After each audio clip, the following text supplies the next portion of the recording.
Profe, es que se quedó como paralizado y Ah, luego negro. Las ujú. diapositivas no sirven. ¿A ninguno de ustedes la ven ahorita? No, Pues se quedó en la Yo diapositiva sí la número veo, 2. pero se queda en la le puede número 2. compartir y vuelve a compartir. Ya, voy a cerrar para compartir de nuevo.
Ahí, ¿observan?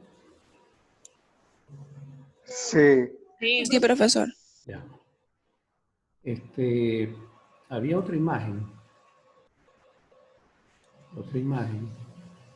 que la tengo por acá, donde hablamos sobre los tipos de investigación.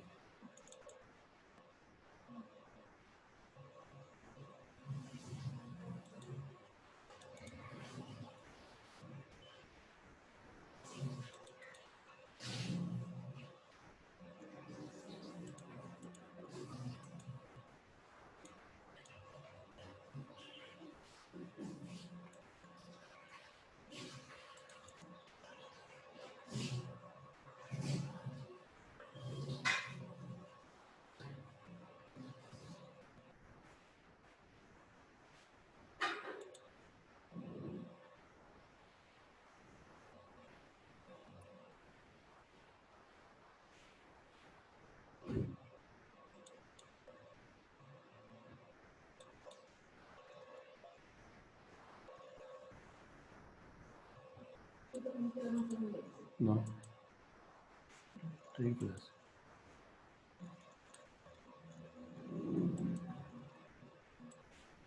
Esta clase sí la vieron, ¿verdad? Estos son los tipos de investigación.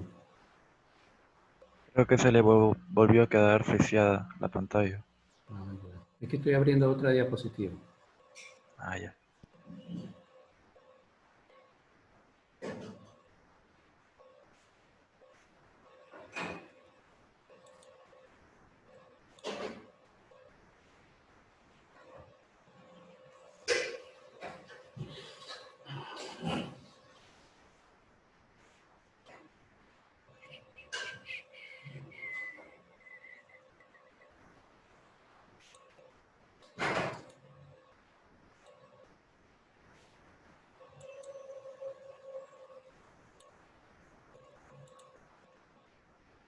Ahí sí están viendo esta. Sí, Sí, Sí, profesor.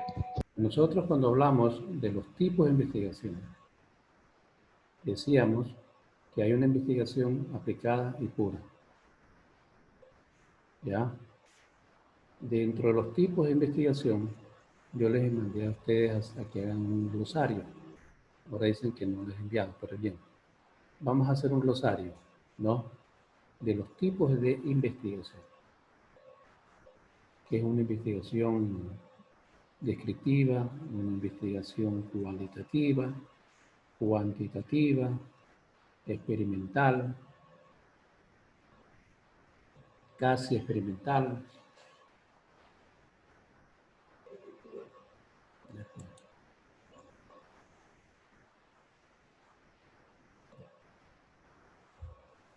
Eso de ahí lo suben, ¿no? Lo pueden subir hasta la próxima semana, ¿no? O sea, no es tan necesario, no es que ya lo tienen que subir mañana, ¿no? Hasta la próxima semana, el día martes, deben de subir ese glosario. Así mismo en equipo, ¿no? En grupos. Entonces, porque yo quería justamente discutir hoy día como tutoría este esclarecimiento de la investigación. Más o menos se parece a los paradigmas que están en la otra diapositiva, que son como unos 8 o 9, ¿verdad? Pero vamos a discutir concretamente lo que es una investigación descriptiva. Para hacer una investigación descriptiva yo necesito de tener documentos necesarios que me permitan a mí profundizar en un problema.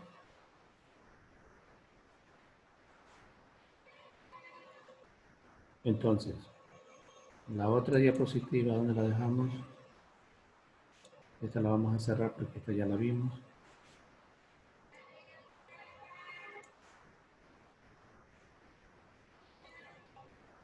A ver.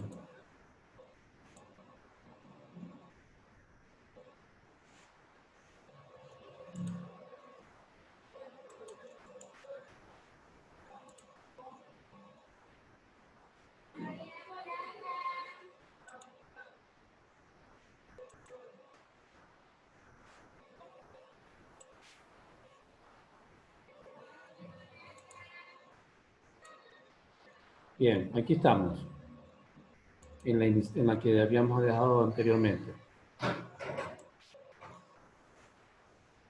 Dentro de la epistemología, ¿no?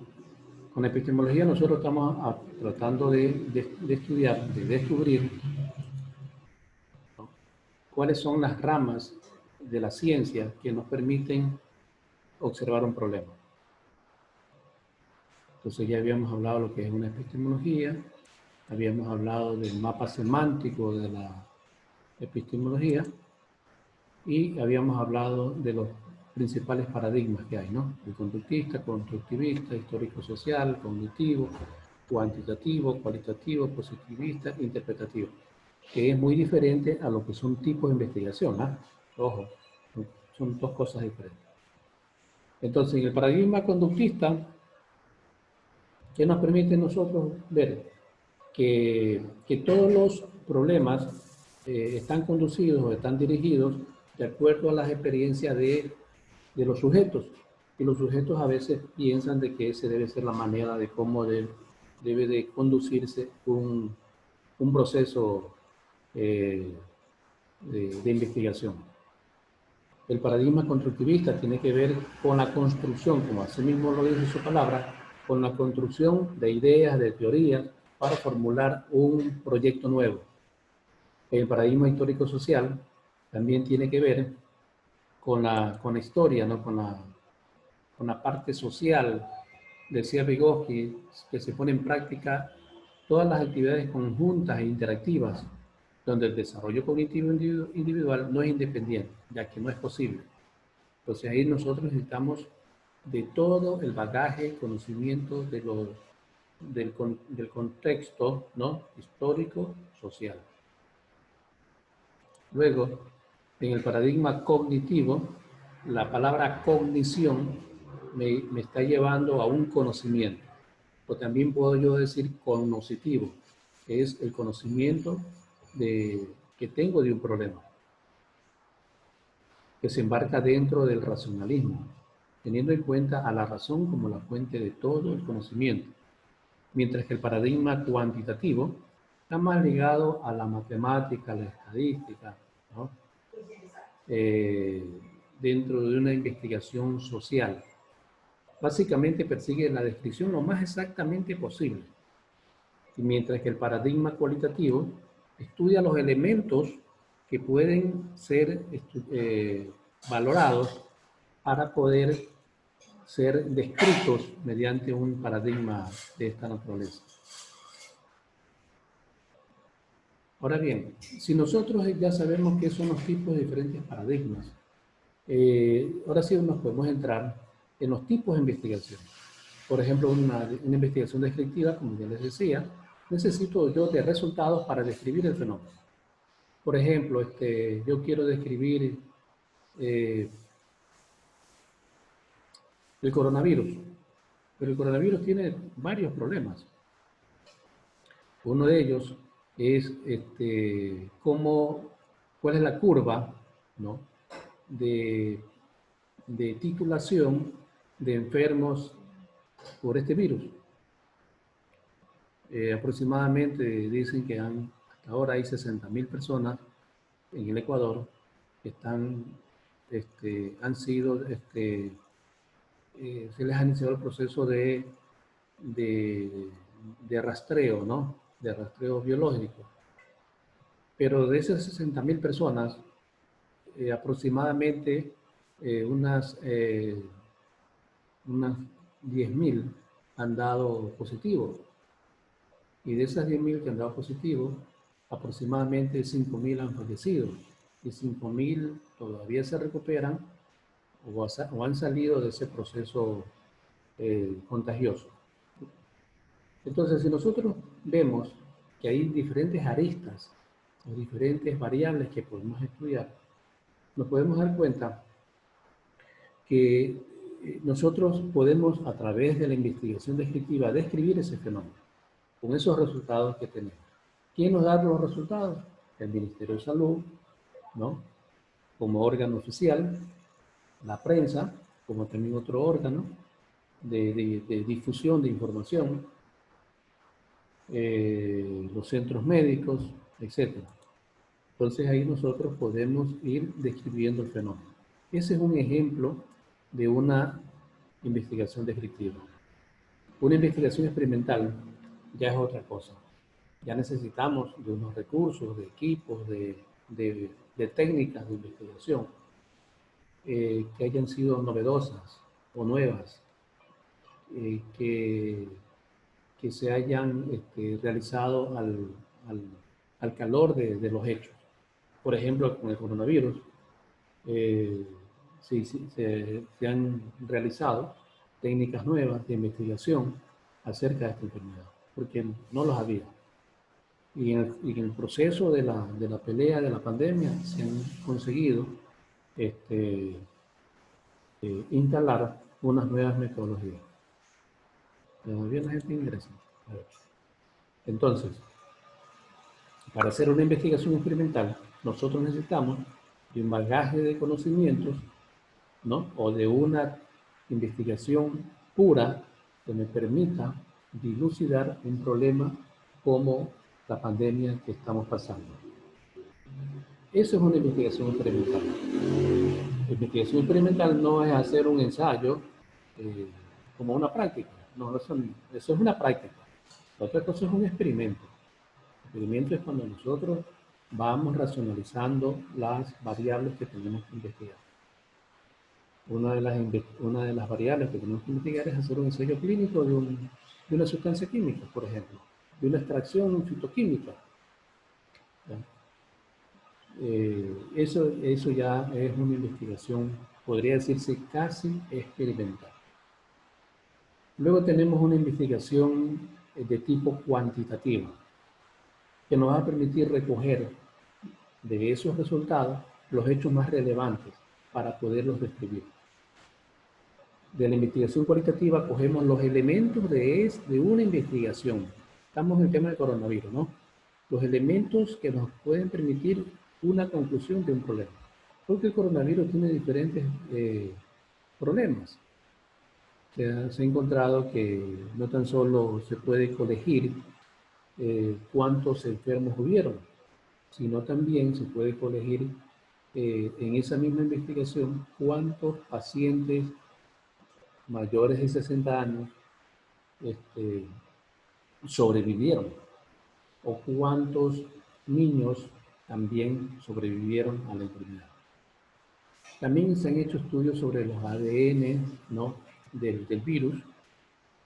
Se está haciendo un estudio de eso. Se están realizando otras actividades concernientes a diferentes fenómenos. Pues bien, entonces, estudiantes, dentro de la metodología de investigación, estamos recién en pañales, estamos recién iniciando los primeros pasos para poder comprender al final del segundo parcial, ¿no? Vamos a hacer nosotros un proyecto pequeño, ¿no?, con todas estas características. Por ahora estamos aprendiendo el cómo, ¿no? Ya después vamos a ver el por qué. El cómo obtenemos las herramientas necesarias para investigar y el por qué es necesario investigar. Bien, estudiantes. ¿Opiniones?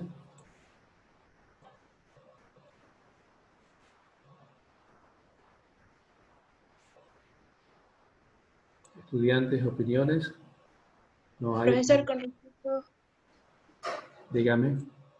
con respecto a lo que dijo del proyecto, las preguntas que vamos a analizar, bueno, que vamos a realizar, o sea, que vamos a obtener para realizar el proyecto es de que cómo obtenemos las herramientas para investigar y por qué es importante. ¿Y por qué es importante la investigación que ustedes tienen? ¿Por qué es importante un fenómeno que usted observa? Recuerden, estudiantes, que todos ustedes deben de ser observadores, ¿no? Observadores. Deben de saber observar para poder explicar un problema, para poderlo describir, para poderlo sintetizar, analizar. Ante todo, deben de ser muy buenos observadores. De hecho, en esta carrera, todos los estudiantes deben de utilizar la observación como herramienta de estudio, como herramienta de investigación. Si no sabemos observar, no podemos describir. Si no sabemos determinar, ¿no?, qué es un producto nuevo y qué es un producto viejo, no podemos describir. O sea, debemos saber observar. Alguien decía en una observación, ¿no?, que el arco iris, así dicen, ¿no?, las personas, que el arco iris es porque alguien al inicio abrió una luz y el otro al final del arco iris está reciclándolo. Entonces todo el mundo se creyó esa fábula. Entonces, como ustedes son los futuros científicos, están investigando la ciencia, saben que el arco iris no es producto de esa, de esa creencia, ¿no?, sino es producto de un fenómeno físico. ¿Cómo se produce el arco iris? Tenemos la lluvia, las nubes están cargadas de agüita, ¿verdad? Cuando una mega nube choca con otra mega nube, se produce la lluvia, o se descargan, no explotan, se produce lluvia. Una vez que dejó de llover, en el aire, en la atmósfera, quedan gotitas de agua esparcidas. Ingresa la luz solar. Al ingresar la luz solar, ¿verdad?, primero, al ingresar a la Tierra, lo hace de manera paralela. Pero debido a las diferentes capas que tiene la corteza terrestre, esos rayos paralelos se vuelven perpendiculares. En otras palabras, se refractan. Porque cuando un rayo ingresa a otro medio más denso, ¿qué sucede? Se desvía de la trayectoria y se refracta, ¿verdad? Nosotros, cuando vemos el atardecer, observamos que los rayos solares están de manera perpendicular. ¿Sí? ¿Se han visto eso a las 5 o 6 de la tarde? Los rayos perpendiculares. Entonces, esos rayos ingresan a la Tierra, se tocan con estas gotitas de agua. Estas gotitas de agua no son otra cosa que un prisma, porque la gotita de agua tiene una forma casi esférica, ¿verdad? Así más o menos. Entonces, de un lado yo tengo una cara y del otro lado tengo otra cara. Al ingresar mi rayo a esta gotita, por un lado lateral de la gota, ¿qué sucede? Se refracta. Al salir al otro lado, se sigue refractando. Es lo que nosotros llamamos una descomposición de la luz. Al observar la descomposición de la luz, nosotros lo vemos en forma semicircular, ¿no? ¿Cuántos colores vemos ahí? 7, que van del rojo al violeta. Y es un fenómeno físico muy bonito, ¿no? Que todo el mundo quisiera agarrarlo, pero está muy lejano, bien lejano, casi imposible de llegar ahí. Pero de todas maneras nosotros, los seres humanos, como somos buenos observadores, ¿no? Podemos captar, ver y observar para luego describirlo. Por eso se los estoy contando. Miren, la observación que se hace es una forma de describir el problema. Ya les describí el problema. ¿Se vieron? Así se hacen las observaciones, se describen. Claro, con fundamentos de hecho, con fundamento científico. Nosotros, la ciencia es real, es verdad, es pura, ¿no? Es una evidencia. Lo otro, no tenemos nosotros a ciencia cierta si es o no real. ¿Ya? Entonces, partiendo de estos conceptos y de estas organizaciones de la ciencia, nosotros estamos iniciando en un proceso. Cada día subimos el peldaño de la investigación. Cada día somos más científicos. Cuando ustedes lleguen ya a ser profesionales, ya sabrán que con estas herramientas que nosotros, todos los docentes, se las hemos dado, ustedes han adquirido unos conocimientos para luego profundizar en ellos. Bien, estudiantes, quiero opinión de ustedes.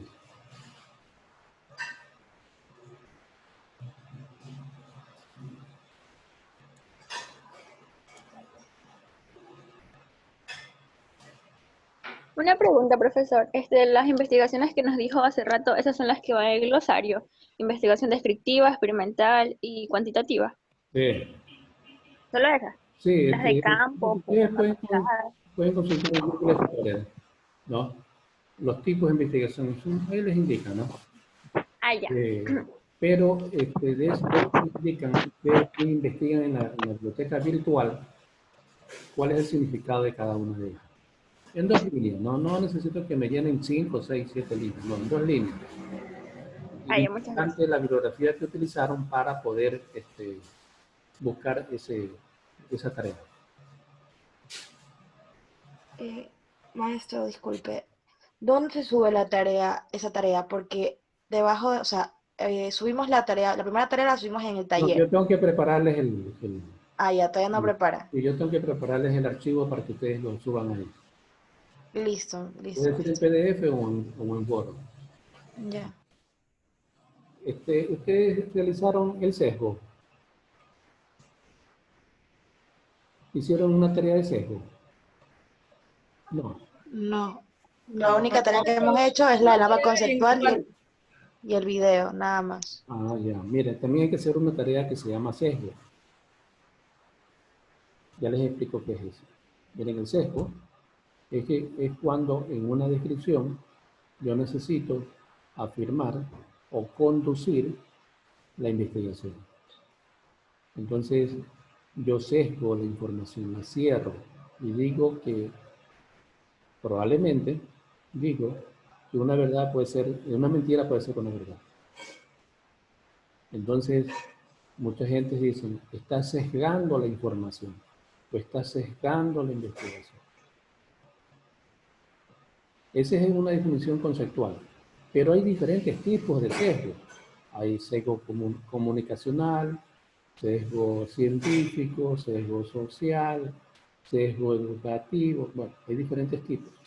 Entonces ustedes lo que van a hablar es del sesgo, sesgo de la investigación, así se llama, ¿no? Así es el tema, sesgo de la investigación. Regularmente en las investigaciones hay científicos, hay autores que sesgan, ¿no? Delinean una posición, ¿no? Dentro de su investigación. Hablan sobre que hablan sobre verdades, ¿no? Que a veces no son tan identificadas, tan reales, que se diga. Entonces hay un sesgo, o se persigue a la información a través de palabras que a veces se omiten en una investigación. Entonces, si ustedes ven el sesgo, abrimos el Google Explorer y van a poner ustedes sesgo en investigación. Vamos a ver.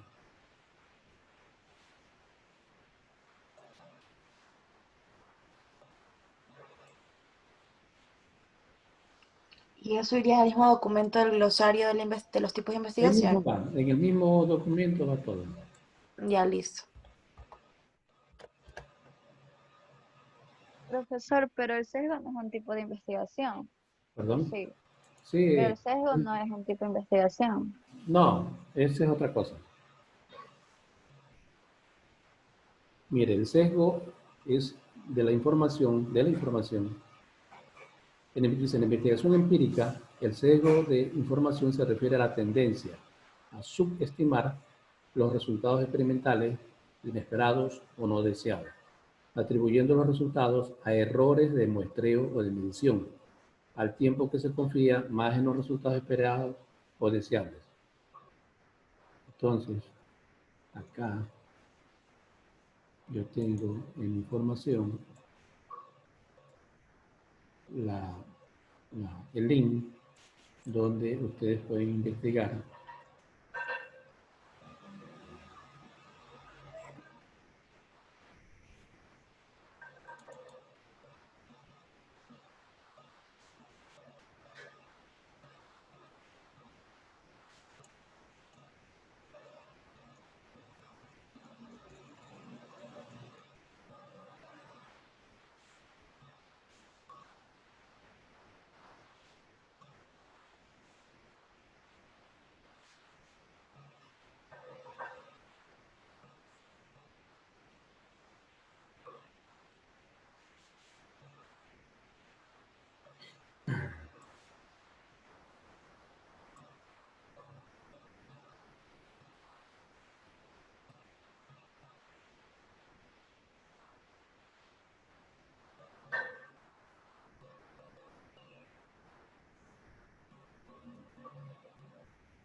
Ya lo encontré. Yo se los paso por el Moodle,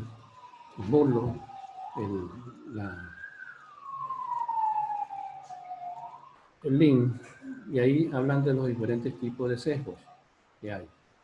Pueden sacar de ahí, pueden también irse a la biblioteca virtual o a los libros que les presento en el Moodle.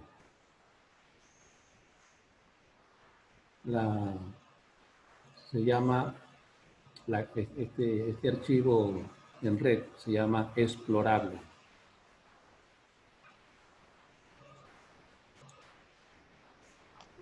Profesor, una pregunta, pero no es de metodología.